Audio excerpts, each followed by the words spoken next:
Hello दोस्तों, आज बनाबो पनीर मटर। तो देखो की मशला নিয়েছি আর সঙ্গে আছে চিংড়ি মাছ তেঁতুল দিয়ে টক। তো দেখতে থাকো পুরো ভিডিও। তো দেখো পনিরটা ছোট ছোট করে কেটে নিয়েছি। পনির আর মটর একসঙ্গে বানাতে গেলে পনিরের এখন ছোট ছোট পিস করতে হবে। আর এখানে দেখো পেঁয়াজের যে পেস্ট বানিয়েছি, ধনিয়া পাতা নিয়েছি কিছু। আর এখানে দেখো আদা রসুন আর শুকনো লঙ্কা, আর এখানে জিরে গুঁড়ো আর ধনের গুঁড়ো। আর চিংড়ি মাছের জন্য দেখো চিংড়িটা ফ্রিজে রেখে দিয়েছিলাম আর তেঁতুলটা জলে ভিজিয়ে রেখে দিয়েছি। তা পুরো ভিডিও দেখতে থাকো। আর এটা দেখো টমেটো আর পনিরটা থেতলে করে নিয়েছি। তা এটা মশলার সময় পনিরটা মশলার ভিতর টমেটো আর পনির দিয়ে একসঙ্গে বাটতে হয়। তা আজকে আমার মশলা বানানো ছিল, তার জন্য আলাদা আলাদা করে রেখেছি। তেল দিয়েছি, পনিরটা একটু ভেজে নিতে হবে হালকা। আর তেলটা ভালো করে কড়াইতে লাগাই নিতে হবে, না হলে পনিরটা লেগে যাবে। পনির ফ্রিজে রাখা ছিল। আর অল্প একটুখানি লবণ হলদি দেবো, বেশি না। দিয়ে আমি এই পনিরটা ভেজে নেব। দেখো পনিরটা দুধ দিয়ে বানানো, তার জন্য তো একটু কাঁচা গন্ধ থাকে। আর একটু এরকম লবণ হলদি দিয়ে ভেজে নিলে গন্ধটা থাকে না, খুব সুন্দর একটা টেস্ট আসে। 2-4 মিনিট আমি এটাকে ভেজে নেব। আর এই পনিরটা ভাজার সময় বেশি তেল দিলে হবে না, বেশি তেল দিলে পনিরটা সেদ্ধ হয়ে একদম গলে জল বেরোয় যাবে, ভেঙে যাবে। তাই এরকম অল্প তেলে দিবে। আর কড়াইতে যাতে না লাগে। দেখো আমার না কড়াইতে লাগছে না এক পিস ভাঙছে।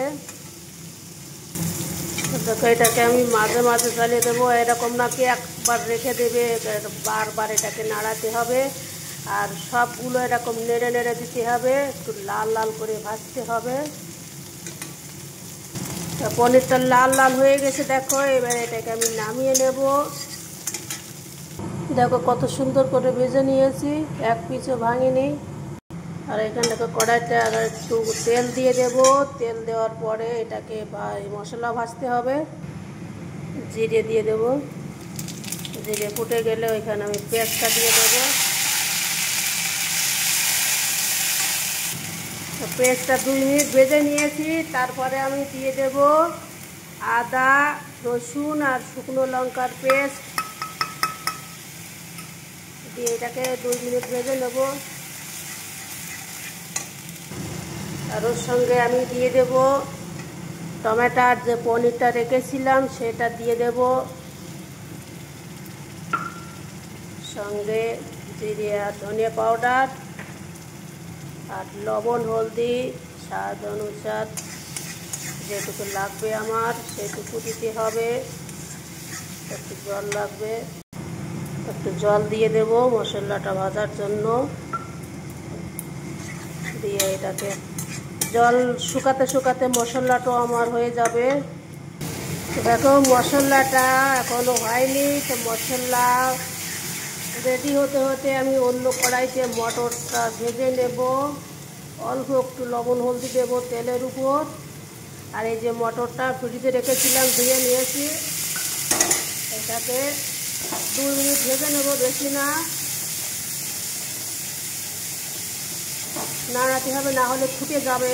এটা নরম একদম, বেশি ভাজতে নাই, না ভাজলেও চলে, হালকা একটু ভেজে নেব এটাকে। আর এদিকে আমার মশলা রেডি হচ্ছে। যত সময় মশলা রেডি হয় ততক্ষণ আমি মটর এটা ভেজে নেব। দেখো আমার মটর প্রায় হয়ে গেছে। দেখো তো দেখো মশলাটা আমি ভেজে নিয়েছি। এবার ওতে আমি দিয়ে দেব আমার জল।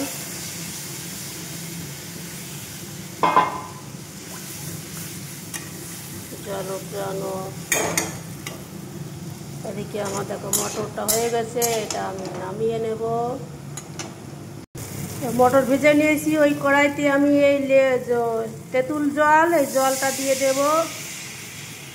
বেশি লাগবে না, একটু জলটা রান্না করতে হবে মেয়ের জন্য, মেয়ে মাছ খায় না।